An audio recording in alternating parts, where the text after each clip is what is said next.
ओम ब्रह्म सत्यम सर्वधा। आज दास की कबीर वाणी करनी को अंग। देखिए, आज कबीर दास जी का करनी को अंग के बारे में क्या निर्णय है। पहले करनी को अंग के बारे में श्रवण करें, क्या बता रहे हैं कबीर दास जी। उसके बाद 1 नंबर 2 नंबर दोहे पर विचार होगा। ज्ञान को कर्तव्य में उतारना ही करनी है। करनी कथनी से अधिक महत्वपूर्ण है। देखिए, जो करनी है वो ही सब कुछ है। करनी ही साथ जाती है इस जीव के साथ। बहुत ही मुख्य अति महत्वपूर्ण ये अंग कबीर दास जी का।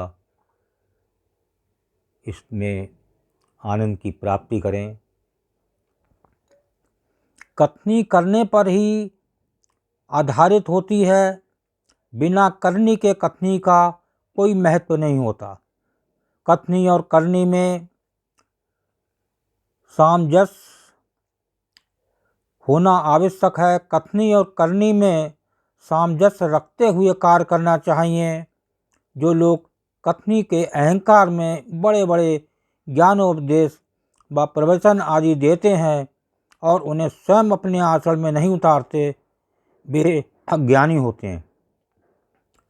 देखिए, जो भी प्रवचन दे रहा है, अगर उसका जीवन अच्छा नहीं है, वो अपने उस ज्ञान की प्राप्ति खुद नहीं कर रहा है, और तो वो भी इसको भी कबीर दास जी गलत बता रहे हैं, निरर्थक है। वे लोग जो अपनी कथनी के अनुसार ही करनी का पालन करते हैं, वही ज्ञानी और सद्गुरु के सच्चे भक्त होते हैं। सर्व अहंकार और राग द्वेष को त्याग कर पवित्र आचरण में स्थिर रहने पर ही व्यक्ति का कल्याण हो सकता है। करनी का जीवन में विशेष स्थान है। जैसी करनी वैसी भरनी। देखिए, अंग्रेजी में भी कहा है, as you sow so shall you reap. जैसा करोगे वैसा भरोगे। तो ये प्रभु जीव जैसा करता है, उसी प्रकार उसको अगला जन्म निर्धारित करते हैं। तो ये जैसी करनी वैसी भरनी लोकोक्ति के अनुसार व्यक्ति अपनी करनी का फल भोगता है। करनी कभी निष्फल नहीं जाती। समय आने पर करनी का फल अवश्य ही मिलता है। व्यक्ति को कथनी के अनुसार कार्य करने पर अच्छा फल व कथनी के विपरीत कार्य करने पर बुरा फल मिलता है। इस प्रकार कथनी के तत्व आचरण में गहराई से प्रविष्ट करने चाहिए।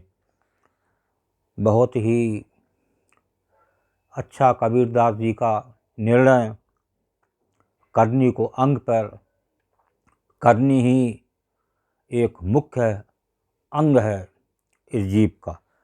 तो वाणी स्वर करें। जब निर्णय ही इतना अच्छा है तो वाणी कितनी सुंदर होगी कबीरदास जी की। और उसका संदेश सुने, वाणी सुने। जैसी मुख ते नीक से, तैसी चाल नाई। मानुष नहीं ये स्वान गति, बांधे जयपुर जाए कबीरा, बांधे जयपुर जाए। देखिए, क्या निर्णय है कबीरदास जी का। भक्ति ज्ञान की जिस प्रकार मीठी मीठी बातें उनके मुंह से निकलती हैं, वैसा ही अनुकरण वे स्वयं नहीं करते। कई बार देखने में आता है, जो वक्ता होते हैं वो बोलते तो बहुत अच्छा है, लेकिन उनकी खुद करनी अच्छी नहीं होती। जबकि कितने लोगों को पता होता है, लेकिन उनकी बातों से ही कई जीव अपना फ़ायदा उठा जाते हैं जो इस मार्ग में लगे हुए हैं, तो वो उनकी सही बात को पकड़ते हैं। अर्थात उस प्रकार का उनका आचरण नहीं होता, वे मनुष्य न होकर कुत्ते के समान हैं। देखिए, कबीरदास जी की वाणी और वाणी का अर्थ बहुत साफ है, चाहे किसी को बुरा लगे, लेकिन यहाँ बता रहे हैं अगर आचरण ठीक नहीं है तो वे मनुष्य न होकर कुत्ते के समान है। इस प्रकार के लोग वैसी ही काम वासना में बनकर महाभयंकर मृत्यु के मुख में जाएंगे। देखिए, प्रभु किसी को नहीं छोड़ते। बीच में भी बताया कि जैसा करोगे वैसा भरोगे। तो अगर जो जीव, जो वक्ता जैसा कर रहा है तो वो उसको फल से वो खाली नहीं जाएगा। अच्छा करेगा तो अच्छा फल मिलेगा, बुरा करेगा तो बुरा फल मिलेगा। तो अब दूसरी वाणी को श्रवण करें। चोर चोराई टूबरी, गाड़े पानी माही, बुगाड़े तो उछले, करनी छानी नाही कबीरा, करनी छानी नाही। देखिए, दूसरी वाणी क्या संदेश दे रही है कबीरदास जी का। आज तो कबीरदास जी की वाणी और इस करनी को अंग में तबीयत खुश हो गई, आनंद ही आनंद आ रहा है आज। तो मैं समझता हूँ प्रेमियों को भी ऐसी वाणी में आनंद मिलेगा। किसी चोर ने एक तुमड़ी चुराई, वो छिपाने के लिए उसे पानी में गाड़ने लगा, परंतु जब वो तुमड़ी को गाड़ता था तो वो पानी से उछलकर ऊपर आ जाती थी। एक बार फिर से वर्णन करें। किसी चोर ने एक तुमड़ी चुराई, वो छिपाने के लिए उसे पानी में गाड़ने लगा, परंतु जब वो तुमड़ी को गाड़ता था तो वो पानी से उछलकर ऊपर आ जाती थी, क्योंकि उसने जो करनी की थी वो छिपाए नहीं छिपती थी। इसी प्रकार यदि कोई वक्ता अपने बुरे आचरणों को अपनी कथनी में छिपाना चाहे तो छिपा नहीं सकता। देखिए, चोर जो होता है वो कब तक चोरी करे, एक ना एक दिन रंगे हाथ जरूर पकड़ा जाता है।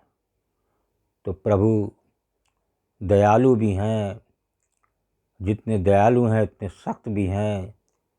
तो उस करने के हिसाब से प्रभु उसको फल देते हैं।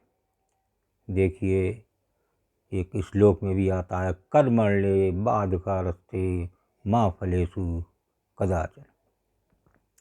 तो प्रभु ने जो जीव इस संसार में आया उसको शरीर दिया, लेकिन जो प्रारब्ध के अनुसार उसे कर्म मिले वो तो उसको करना ही है, लेकिन उस कर्म में उसका कोई अधिकार नहीं दिया उसे, उसका फल उसके हाथ में नहीं, उसका शरीर उसके हाथ में नहीं। तो देखिए, फिर भी जीव सिर उठा के चलता है और एक अहम भावना उसके अंदर हर समय बनी रहती है, अहंकार उसमें भरा रहता है। इसी कारण उसका अंत बुरा होता है। ओम ब्रह्म सत्यम सर्वधार दास का अगर ये चैनल अच्छा लगा हो तो इसे सब्सक्राइब करें, बेल प्रेस करें, लाइक करें, शेयर करें, ताकि आगे आने वाला वीडियो सर्वप्रथम यूट्यूब में मिले। ब्रह्म सत्यम सर्वधार।